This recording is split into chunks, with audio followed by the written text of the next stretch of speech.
Okay, so hey guys and welcome back to another Axel 72 video, and in today's video I'm going to be giving my instant reaction to Dave Allen knocking out Johnny Fisher in round 5. And so if you are new around here and you haven't yet subscribed, please do so, like video if you do indeed like video, and let's get straight into it. So this was a crazy fight, to be honest. I mean, a crazy stoppage. I think we all knew it was going to be a dramatic fight, but we just didn't realistically know which way it would swing.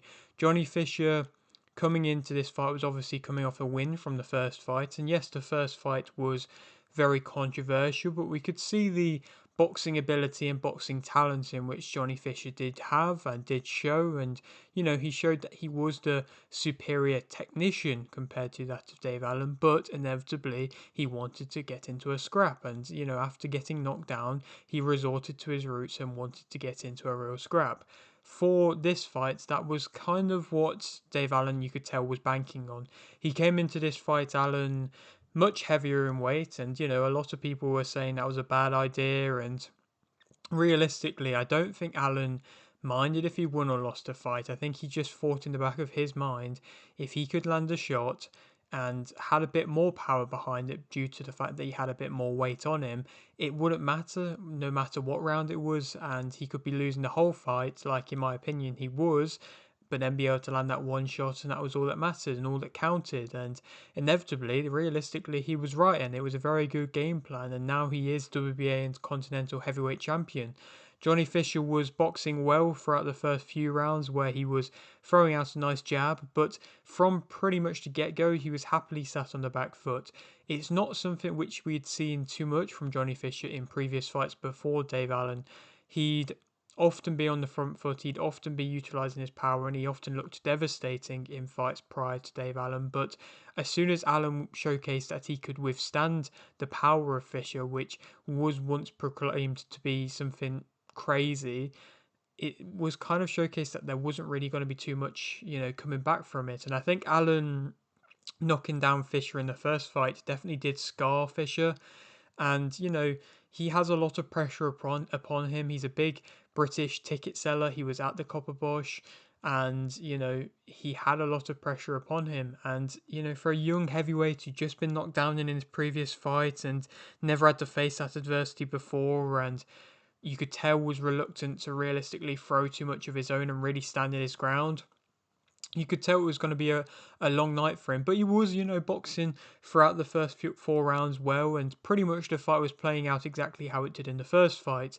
Allen not really doing too much, and Johnny Fisher just kind of, moving around throughout the first few rounds. But like I said before, like Allen predicted, as soon as he landed that one big shot in round 5, he was able to follow it up well and go to the body nicely, switched it up to the head well, and inevitably was too much for Fisher, who was standing very tall and didn't really know what to do, and his legs did not recover at all. I think him coming into this fight a lot more, leaner and slimmer wasn't necessarily a good thing. Yes, it meant that he could have gone the full 10-round distance if he needed to better, but at the same time, it meant that there wasn't really much behind his punches.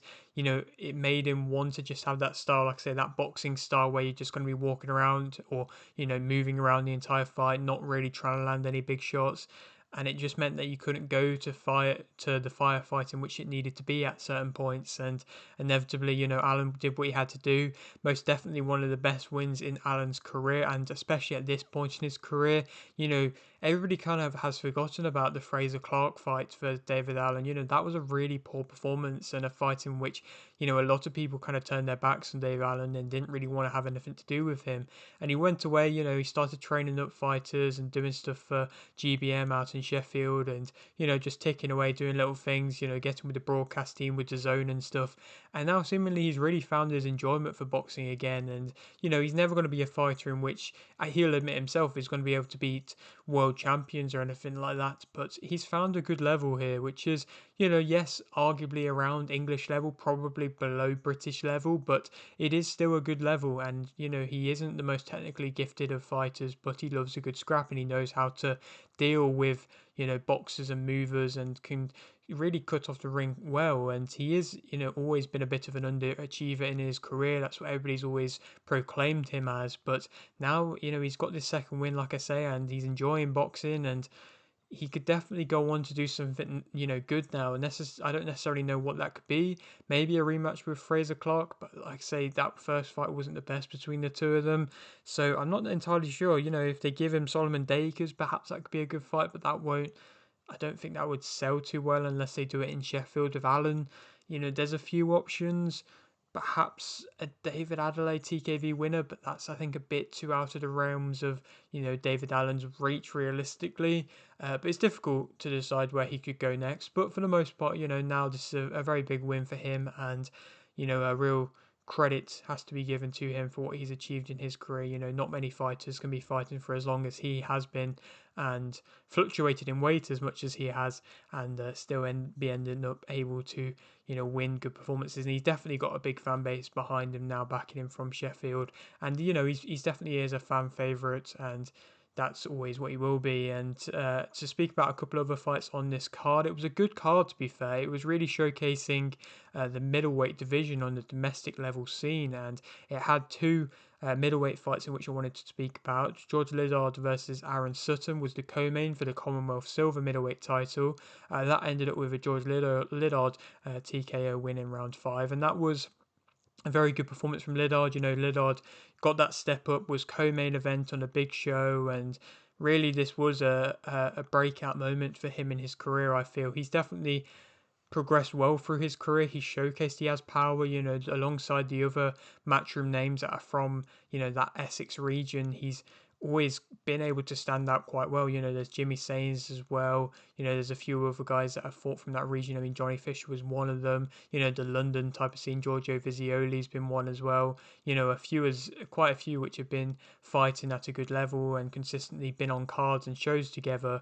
But Liddard is at a bit further forwards, a bit further along in his career than the rest of them, and he showcased that with a step-up performance and a performance against a guy who hadn't been tested a crazy amount, but still had quite a few good fights under his record and had never been stopped or even dropped, I don't think. And so like I say, it was a good performance and a good stoppage victory for himself. And I wasn't sure if that was going to come, but inevitably it did come, and he might be now going on to fight the winner of the other middleweight fight which was on this card in Kieron Conway versus Gerome Warburton for, he won the vacant British title and retained his Commonwealth middleweight title as well. And that was a very good performance from Conway. He won via TKO in round 4. He has become a bit more of a, a stoppage guy. I mean, he's been able to pick up quite a few stoppages in his last 4 fights. I think it's 3 and 4.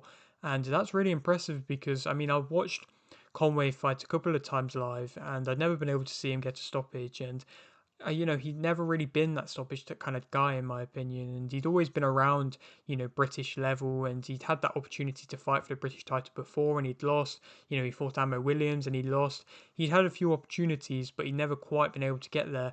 Whereas in this fight, Warburton had definitely deserved this fight. I thought he was going to fight another top contender, another good British middleweight instead of going on to actually fight for the British title. But he definitely did earn this shot, and he got himself in a good position to, warrant getting given the shot. But Conway really destroyed him. I mean, I didn't really think too much of Warburton. I think he did look a bit slow. I didn't think he really showcased that he'd had too much technical ability. I think his jab was poor, and inevitably, like I say, it wasn't the best of performances from Warburton, and I don't think he's that skilled of a fighter. But he definitely went and cemented himself, Conway, there, and won by TKO in round 4, and inevitably did show the levels in which he had to do. And like I say, that was another very good performance from Conway as well now, and perhaps that does go on to make the fight with George Liddard. Of course, Liddard's fight was meant to be an eliminator for the British title, so perhaps that could be made to happen next. I'm not entirely sure. It would be a good fight, and it could perhaps sell well with Liddard being seemingly quite a decent ticket seller in London, so maybe that could be a your call type of fight. If not, then maybe we might want to be seeing George Liddard with one more opportunity, one more fight before he goes into fight something like a Conway. I don't think realistically Conway is going to be going and fighting in, chasing fights around the world again, because I think he's been there and he's tried to do that and it didn't work out for him. So I think he probably will be wanting to defend his British title a couple of times, but Liddard could go on to fight something like a Brad Pauls, and that could be a good contest. Perhaps, maybe that will be a good fight to have before going and facing somebody like a Conway. But inevitably, if they want to put him in there with Conway straight away, why not? I mean, it will be a tough test, but it could be, the making of George Liddard, and so we will have to wait and see. But he has progressed very well so far, and very quickly as well, Liddard. So perhaps he's going to continue that progression. Like I say, we will have to wait and see. But yeah, that is it for today's video. An entertaining British card yet again, following another great weekend of boxing, and more good British cards. Of course, we had Kakache Wood last weekend, and we have Taylor Wesselman next weekend. It is really looking good, these British shows, with DAZN now having Queensberry and Matchroom. They're both, of course, under the same umbrella, and it is excellent to see. But yeah, like I said, that's it for today's video. Hope you did enjoy. Like the video if you did, indeed like the video, subscribe if you're new, and thanks for watching.